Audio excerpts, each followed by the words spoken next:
In this video, I want to show you a few ways that you can use digital technology tools to help your collaborative team meetings get off without a hitch and hopefully help you be a little more effective.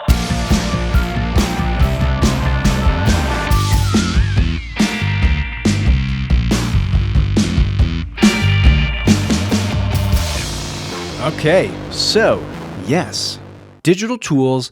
How do they help us be more effective collaborators? I want to start with the disclaimer and say that I am a firm believer that it's super important for us as human teachers to amplify our human skills and to do really whatever we can on our own in terms of problem solving and finding solutions, and then use artificial intelligence or technology tools just to amplify what we've already got, because what you've got is super cool. So with that in mind, let's get into how we can use digital technology tools to help our collaborative team meetings be more purposeful and effective. Those two things, purposeful and effective. I'm going to split this up into two categories: things that are in the Google Workspace ecosystem of applications and things that are in the AI application ecosystem, things that are AI powered. Okay, so first with the Google side of things, one thing that I think all of us are very familiar with is Google Docs. Google Docs are shared documents that can be edited live by many people all at once,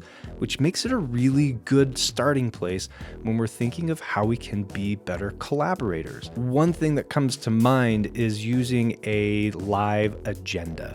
So when we have a list of tasks or things that we need to accomplish or do, it makes it really easy if during those team meetings, everybody on their computer has that document open so we can all follow along together and see what those action items are. To take it a step further, something that is cool about Google Docs is that if you select different parts of text, you can actually assign different items to different people. So let's say, for example, that you're working with your team and you want to develop a arc for an instructional unit coming up. Instead of one teacher just doing all of the work and sharing that, or just everybody doing their own thing, why not split up that task into more manageable tasks that each person on that team could do? Maybe one person is going to break down the essential standards. Maybe one person is going to map out dates and pacing for the unit. Maybe one person is going to work on the formative assessment while another person is going to work on some of the summative assessments. There's lots of different ways that you could split up the roles. And if you have that all in a Google Doc, simply highlight what job somebody is doing and you can click assign. What that will do is it will send a notification to that person that they've been assigned a task. It will come in their email and they can mark that task as complete. Other things in line with tasks is in any Google app that you're in, if you look at the right side of the screen, there should be a blue icon with a check mark in it. That's your task section. So as you're in a meeting, simply open up that task, type in the next task that you need to do, give it a date, and it will add it to your Google Calendar. I think Google Calendars are the next place that I want to stop on this tour of how to make collaboration more meaningful and purposeful for your teams using Google products. One of the things that might not be as commonly known is that you can actually create custom calendars and share those calendars with groups of people.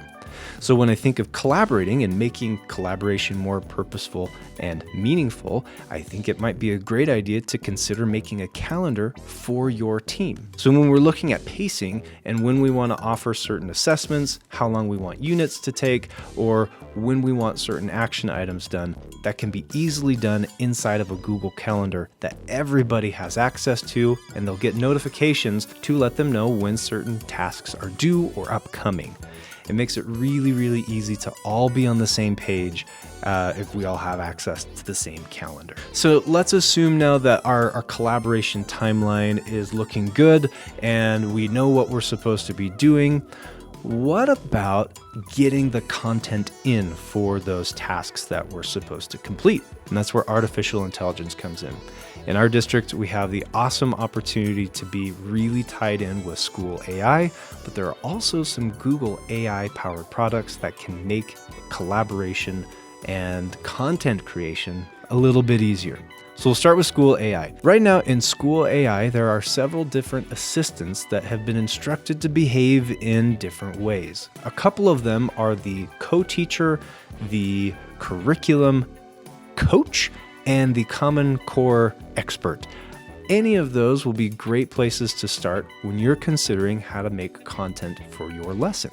You can use all of the information that you've collaborated with your peers, and then put that into SchoolAI and say something like, I'm designing a lesson plan for XYZ.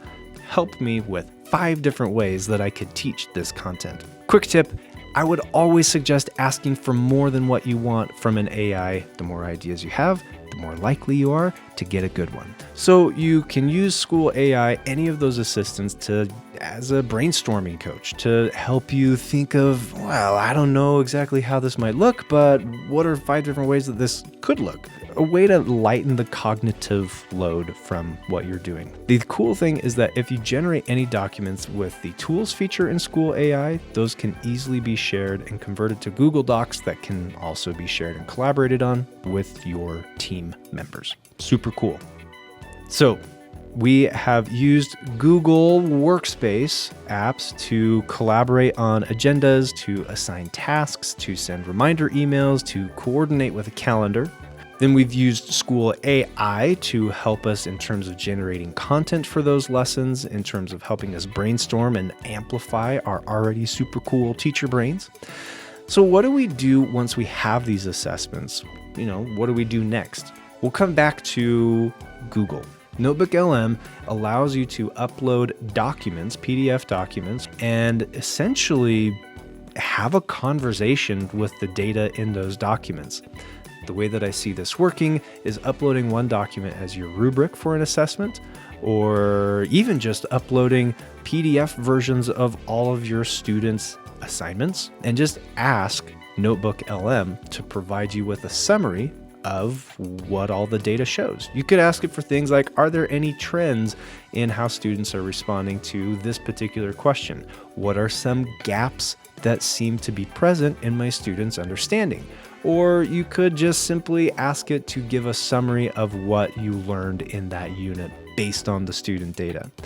The really cool thing is that it will compile all of this and essentially tell you anything you want to know about the data that's presented in those documents. If you have assignments that have been turned in on paper that you want to analyze those, you could also, in some cases, depending on how great student handwriting is, you could use your phone or iPad to scan those in with the Adobe Scan app and just then upload all of those PDFs and see what happens. There really is a great deal to do with your imagination and how you can see this working. 3 basic steps of collaboration, everything from the pre-planning and actual meetings, creating the content, and what to do with the data afterwards that digital technology tools can help you to do better, to make it a little more meaningful and a little more effective. Hopefully that helps. If you have more questions on how to actually use these, or want to schedule a time to meet with me, or